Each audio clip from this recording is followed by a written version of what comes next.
ये किताब है तारीख फरिश्ता, जो उर्दू में है। मोहम्मद बिन कासिम फरिश्ता ने, दो बुक है उर्दू में, दो जिल्द है, इसका दो पार्ट है। मोहम्मद बिन कासिम फरिश्ता ने इस किताब को लिखा था। हिंदुस्तान की तारीख, जो ये फारसी में लिखा गया था, हिंदुस्तान की तारीख अगर लिखना है तो इस किताब को पढ़े बगैर लिखा नहीं जा सकता, क्योंकि इसमें मोहम्मद बिन कासिम फरिश्ता ने बादशाहों के साथ रहकर ही तारीख लिखी थी। इस किताब को 12 जिल्द में लिखा था, 12 पार्ट में लिखा था, 2 जिल्द में है, 12 पार्ट में। तारीख फरिश्ता में लिखा हुआ है कि तारीख फरिश्ता मुकदमा के अलावा 12 हिस्सों पर मुश्तमिल है। पहले 11 हिस्सों में लाहौर, दिल्ली, दक्कन, गुजरात, मालवा, खानदेश, बंगाल, जौनपुर, मुल्तान, सिंध, सुमेरा और मालाबार के सलातीन का जिक्र है, और 12वें हिस्से में हिंदुस्तान के सूफिया कराम के हालात हैं। ठीक है। इसमें एक जो है वाकया बहुत अच्छा लिखा हुआ है, सिकंदर आजम का वाकया। सिकंदर आजम का वाकया क्या है, मोहम्मद बिन कासिम फरिश्ता ने कैसे लिखा है उसको हम देखते हैं। सिकंदर आजम का वाकया नासिरुद्दीन महमूद लिखा हुआ है, उसी के पार्ट में लिखा हुआ है।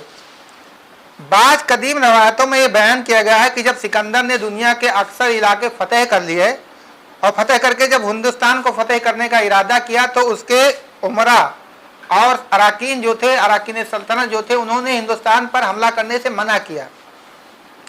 जब मना किया, उन्होंने सिकंदर के उस हुक्म की मुखालफत की और हर शख्स अपने आप को खुद मुख्तार समझने लगा। तो सिकंदर ने इन उमरा को समझाने और सीधी रास्ते पर लाने की बहुत कोशिश की, लेकिन इसका कोई नतीजा नहीं निकला। जब कोई नतीजा नहीं निकला और बहुत परेशान हो गया, तो उसने आखिर ठाक हार कर सिकंदर ने सारा माजरा अपने गुरु, उसके जो गुरु थे अरस्तु को बहुत बड़े फिलासफर थे और उनको फादर ऑफ बायोलॉजी कहा जाता है। तो अरस्तु को उसने क्या किया, अपने सारा माजरा लिखकर उसने अरस्तु को बताया और एक कासिद को भेजा, मैसेंजर को अपने भेजा। उसने अब सारा माजरा लिखकर अपने उस्ताद अरस्तातालिस में अरस्तु को की खिदमत एक कासिद के हाथ रवाना किया, रोम रवाना किया। रोम में रहते थे, बहुत बुजुर्ग हो गए थे, वरना वो साथ में ही रहते थे, उनके गुरु थे और वजीर भी थे। और इस हकीम फरजाना से इन उमरा के बारे में मशवरा तलब किया, यानी कि उसमें सलाह मांगी। अरस्तातालिस ने अपने जईफुल उमरी में बुढ़े होने के बाद से हस्बे मामूल सिकंदर के साथ न था और इन दिनों रोम में ही मुकीम था। अरस्तातालिस ने सिकंदर के कासिद की तमाम गुफ्तगू सुनी, तमाम बात उसने सुना कासिद की।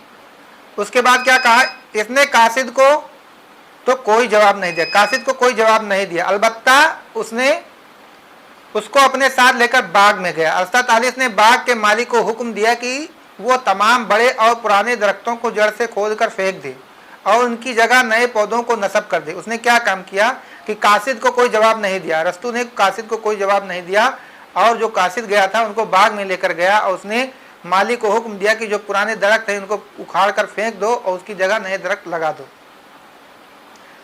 जब माली अपने काम में मसरूफ हो गया तो अरस्तातालिस अपने घर वापस आ गया और सिकंदर का कासिद इससे रुखसत होकर अपने मालिक के पास आया।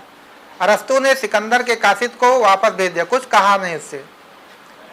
सिकंदर का कासिद से रुखसत होकर अपने मालिक के पास वापस आया। इसने सिकंदर से कहा, मैंने आपका पैगाम अरस्तातालिस तक पहुंचा दिया था, लेकिन इसने बगैर कोई जवाब दिए मुझे वापस कर दिया। सिकंदर फौरन समझ गया कि अरस्तातालिस ने इस कासिद को गुफ्तगू के काबिल नहीं समझा और खत का जवाब तहरीरी तौर पर नहीं दिया। सिकंदर ने इस कासिद से पूछा, जब तूने इस तक पैगाम जब पहुंचाया तो उसके बाद अरस्तातालिस ने कोई काम भी किया या नहीं? इसने जवाब दिया कि मैंने आपका पैगाम अरस्तातालिस को सुनाया तो फौरन अपनी जगह से उठ खड़ा हुआ और मुझे अपने हमरा यानी साथ लेकर बाग में गया। वहां पहुंचकर हकीम ने माली को पुराने दरख्त उखाड़ फेंकने और नए पौधे लगाने का हुक्म दिया। माली जब अपने काम में मसरूफ हुआ तो हकीम ने भी इसका साथ दिया। इसके कुछ लम्हों के बाद हकीम अपने घर वापस आ गया, मुझे बगैर कोई जवाब दिए वापस कर दिया। सिकंदर ने इस कासिद से कहा, अय बंदे खुदा, हकीम ने मेरे सवाल का बड़ा माकूल और मुनासिब जवाब दिया है। दूसरी बात यह है कि तू कुछ नहीं समझा।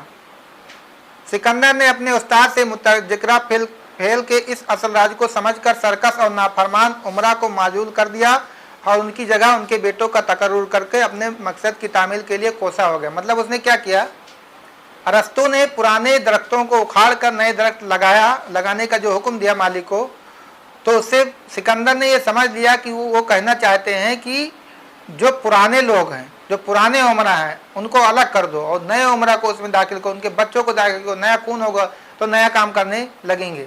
तो इस प्रकार अरस्तुतालिस ने बिना कासिद को बताए और पूरा मैसेज अरस्तु ने अपना बिना कासिद को बताए पूरा मैसेज सिकंदर को दे दिया था और सिकंदर इस बात को समझ गए।